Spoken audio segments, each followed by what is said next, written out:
So hello everyone, once again welcome back in the English vocabulary class, जिसके अंदर हम most repeated SSC words कर रहे हैं। One word previous year, one word substitution, 1000 the Hindu vocabulary, root words हम इसके अंदर कवर कर रहे हैं, जिसके मैं ऑलरेडी 2 सेशन ले चुका हूँ। तो ठीक है, आज हम पहले वर्ड के आगे बढ़ते हैं। ग्रेजुअली। ग्रेजुअली का मीनिंग क्या होता है हिंदी में? ग्रेजुअली का मतलब होता है धीरे धीरे। जैसे कि अभी जो कोरोना वायरस का इफेक्ट चल रहा है, we will come out from the effect of corona virus gradually, यानी कि हम धीरे धीरे कोरोना वायरस के इफेक्ट से बाहर निकल के आ सकते हैं। ठीक है, तो अब रिपीटेड वर्ड्स की तरफ चलते हैं। कल मैंने 17 वर्ड्स कवर कराए थे, आज हम 18 की तरफ चल रहे हैं। ठीक है, तो अपना जो आज का फर्स्ट वर्ड है वो है अरिस्टोक्रेसी। कल मैंने आपको एक चीज़ समझाई थी कि जहाँ पे भी कोई वर्ड आ जाए क्रेसी, CRACY, इस क्रेसी का मतलब ही होता है किसी न किसी तंत्र के बारे में, यानी कि हम या तो लोकतंत्र के बारे में बात कर रहे हैं, किसी गवर्नमेंट की फॉर्म के बारे में हम बात कर रहे हैं। ठीक है, तो जहाँ कभी भी क्रेसी आ जाए, अरिस्टोक्रेसी, डेमोक्रेसी, इस तरीके के वर्ड से आप समझ जाना ये एक सिस्टम है। इसके अंदर क्या है, अब कुछ government by person of highest social order, यानी कि इनके अंदर जो गवर्नमेंट होती है वो कौन चलाते हैं? कुछ अच्छी सोसाइटी के बहुत ही लोगों के ऊपर डिपेंड करती है। ठीक है, रूल बाय द नोबल्स, श्रेष्ठ जनों के द्वारा राज्य में जो शासन किया जाता है उसको हम एरिस्टोक्रेसी बोलते हैं। अथिस्ट। अथिस्ट का मतलब होता है नास्तिक। नास्तिक बोले तो पापी। ठीक है, जब हम बात करते हैं थीस्ट, THEIST, थीस्ट का मतलब होता है one who believes in God, जो भगवान में विश्वास रखता हो। लेकिन जब हम इसके आगे A+ कर देते हैं तो पूरे के पूरे वर्ड का ही मतलब बदल जाता है। अब ये बन गया है एथिस्ट। एथिस्ट का मतलब क्या होता है? The meaning of atheist is नास्तिक, यानी कि one who does not believe in the God, जो भगवान में कोई आस्था ना रखता हो, यानी कि नास्तिक। ठीक है, कैलीग्राफी। कैलीग्राफी का मतलब होता है बहुत ही सुंदर हैंडराइटिंग लिखने वाला, एक एक्सपर्ट। ठीक है, दैट इज़ कॉल्ड कैलीग्राफी। कोनोइजर। कोनोइजर विशेषज्ञ हिंदी में बोलेंगे हम, किसी चीज़ में एक्सपर्ट हो जाना, जैसे कि जज होते हैं जो हमारे। लेकिन जज में और कोनोइजर में इस वर्ड में क्या डिफरेंस है? जो जजेस होते हैं वो किसी शो के जज हो सकते हैं, लेकिन जो कोनोइजर होते हैं इसके अंदर हम क्या करते हैं, हम टैलेंट को नहीं, हम ब्यूटी को आंकते हैं कि कौन कितना सुंदर है, ब्यूटीफुल कौन कितना है, कितना एक्सपर्ट। तो एक एक्सपर्ट जो ब्यूटी को क्वालिफाई करे, दैट इज़ कोनोइजर। फैटलिस्ट। एक ऐसा इंसान जो कि केवल और केवल किस चीज़ में विश्वास रखता हो? केवल और केवल भाग्य में, हार्ड वर्क में। जैसे कि भाई बैठे बैठे सब कुछ मिल जाएगा। और कुछ लोग होते हैं ऐसे पढ़ते हैं लेकिन सिलेक्शन नहीं होता तो किस्मत को दोष देते हैं लास्ट में, भाग्यवादी टाइप के। तो ऐसा नहीं है।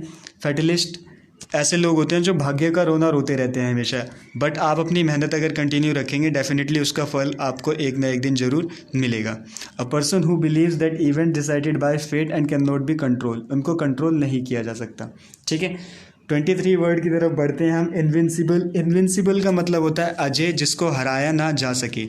ठीक है, जिसको हराया ना जा सके। जैसे कि हम कह सकते हैं कि यूएसए के पास इतनी पावरफुल आर्मी है कि उसको ऑल ओवर वर्ल्ड मिलके भी नहीं हरा सकते, अगर सब अटैक कर दें तो भी। क्यों? क्योंकि उनकी जो आर्मी है वो इनविंसिबल है, टू स्ट्रॉन्ग, इतने ज़्यादा स्ट्रॉन्ग है कि उनको हम डिफीट ही नहीं कर सकते। इनविंसिबल। ठीक है, इनविंसिबल के बारे में कर लिया। आप देखिए मर्सिनरी। मर्सिनरी और सोल्जर में क्या डिफरेंस होता है, पहले तो इस चीज़ को समझे। मर्सिनरी होते हैं किराए के इंसान। जैसे कि आप मान लीजिए मर्सिनरी और सोल्जर में बेसिक सा डिफरेंस ये है, सोल्जर हमारे देश के लिए, हमारे कंट्री के लिए लड़ते हैं, लेकिन जो ये मर्सिनरी होते हैं ये एक तरीके से इनको हम रेंट पे ले आते हैं। जैसे कि कोई गार्ड हो गया, प्राइवेट गार्ड हो गए। ठीक है, ये सब भी हेल्प करते हैं सिक्योरिटी में, लेकिन ये कभी आर्मी का पार्ट नहीं रहते, इनको पे किया जाता है। ठीक है, एसेटिक। एसेटिक होता है तपस्वी। तपस्वी मतलब जो साधु होते हैं, जो साधु संत लोग होते हैं उनको हम बोलते हैं एसेटिक। साधु संत टाइप होते हैं। A person who lives in a simple and strict way without physical pleasure, उसका दीन दुनिया से कोई लेना देना नहीं है। जैसे कि साधु संत टाइप हो गए, उसको हम इंग्लिश में मॉन्क भी बोलते हैं, MONK, ये यहाँ पे लिखा हुआ भी है, मॉन्क्स। ठीक है, या सेंट्स। ठीक है, तो ये होता है एसेटिक्स, इनको हम बोलते हैं साधु। तपस्वी प्योर हिंदी में हम कह सकते हैं। अब जो नेक्स्ट वर्ड है, वर्ड नंबर 26, ये बहुत ही ईजी है, ये आपने कई बार बुक्स में भी पढ़ा होगा। कोरोना वायरस नहीं है, कोरोना वायरस मत पढ़ लेना इसको, दैट इज़ कार्निवोरस। ठीक है, कोरोना वायरस और कार्निवोरस में थोड़ा सा डिफरेंस है। Carnivorous animal that eat meets, Hindi में बोलेंगे उसको मांसभक्षी, यानी कि जो क्या करते हैं केवल और केवल मीट का बहुत ज़्यादा इस्तेमाल करते हैं जो एनिमल्स, उनको हम बोलते हैं कार्निवोर। अब देखो वो ऊपर जो हमने वर्ड पढ़ा था वो था कैलीग्राफी और ये है कार्टोग्राफी। कार्टोग्राफी में क्या होता है, calligraphy one who rights very beautifully, जो बहुत ही अच्छी राइटिंग लिखता है वो कैलीग्राफी, और जो कार्टोग्राफी होता है जो मानचित्र, मानचित्र मतलब मैप, जो मैप को डिज़ाइन करता है उसको हम बोलते हैं कार्टोग्राफी। दोनों वर्ड बहुत इंपॉर्टेंट है, कार्टोग्राफी और कैलीग्राफी, ठीक है। इसमें कभी कंफ्यूज मत होना, वर्ड नंबर 27 और वर्ड नंबर 20, ठीक है, कार्टोग्राफी। अब चलते हैं next, that is etymology. Etymology का मतलब होता है, देखो ये एक रूट वर्ड इसके पीछे लगा हुआ है LOGY। जहाँ कहीं ये वर्ड आपको मिल जाए तो आप समझ जाना कि ये चीज़ किसी न किसी की पढ़ाई से रिलेटेड है, जैसे कि बायोलॉजी, सोशियोलॉजी, ठीक है। इन सब को क्या होता है, बायोलॉजी में हम जीवों का अध्ययन करते हैं, तो इसी तरीके से इटिमोलॉजी में हम शब्दों की यानी कि हिस्ट्री, जो वर्ड्स की हिस्ट्री, ये कहाँ से आए हैं, लैटिन वर्ड हैं, किस लैंग्वेज से रिलेटेड हैं, ये सारी चीज़ें इसके अंदर हम पढ़ते हैं। अब देखिए word number 29 that is homicide. Homicide के अंदर भी ये जो साइड है लास्ट में, अगर आप इसको याद कर लें, साइड, साइड का मतलब ही होता है इंग्लिश में टू किल समबडी, ठीक है, किसी को मार देना या ख़त्म कर देना, दैट इज़ साइड। अब हमने यहाँ पे बात करी साइड की, और यहाँ पे इसके आगे क्या लगा हुआ है, होम।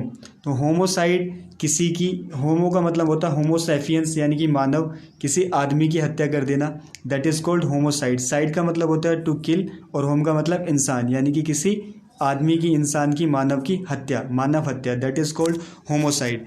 और इसी तरीके से आप वर्ड याद कर सकते हैं पेस्टिसाइड। पेस्टिसाइड में भी लास्ट में CIDE लगा रहता है, तो जहाँ आपको CIDE लगा हुआ मिल जाए तो आप समझ जाइए कि ये किसी न किसी चीज़ की किलिंग से रिलेटेड है, ठीक है।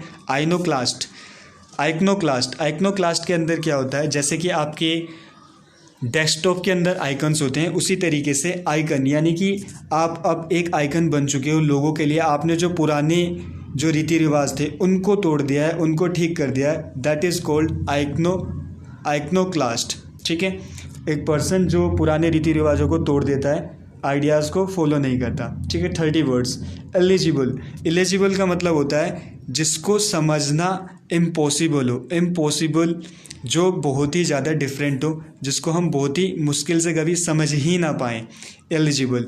हार्ड टू अंडरस्टैंड, जैसे कि बच्चे कभी बहुत ही ज़्यादा बेकार राइटिंग लिख देते हैं, टीचर्स उसको समझ नहीं पाते, that is called eligible. Difficult, impossible to read, उसको पढ़ने में भी बहुत ज़्यादा दिक्कत होती है और उसको हम समझ नहीं पाते। एलिजिबल और incorrigible, incorrigible means a person who can not be corrected, एक ऐसा व्यक्ति जो गलती कर रहा हो और आप उसकी गलती देख भी लो, आप उसको बताओ कि आपने गलत किया है, वो फिर भी वो बात नहीं मानेगा, दैट इज़ कॉल्ड इनकरेजिबल, यानी कि अनसंशोधनीय, जिसको कभी ठीक ही नहीं किया जा सकता, ठीक है।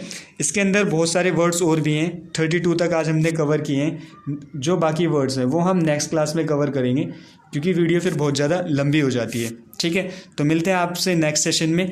और नेक्स्ट सेशन में जाने से पहले विपिन कुमार जी, इन्होंने कल कमेंट किया था कि आप जो पढ़ाते हैं बहुत ही अच्छा लगता है, लेकिन इसके अंदर अगर आप मार्क्स भी इंक्लूड कर दें कि किस एग्ज़ाम में कितने मार्क्स की ये चीज़ें आने वाली हैं, तो मैं आपको एक चीज़ बताना चाहूँगा, प्री और मेंस दोनों में अलग अलग वेटेज होती है। अगर हम SSC की बात करते हैं तो 5 to 7 इडियम एंड फ्रेजेस इसके अंदर आ जाते हैं, लेकिन अगर आप मेंस की बात करते हैं तो 40 मार्क्स की वेटेज है वोकैबुलरी की विद 1 वर्ड सब्स्टिट्यूशन के साथ, ठीक है। Thank you for your comment, और मिलते हैं अब आपसे नेक्स्ट क्लास में। Till the time stay safe, stay home. Thank you. जय हिंद, जय भारत।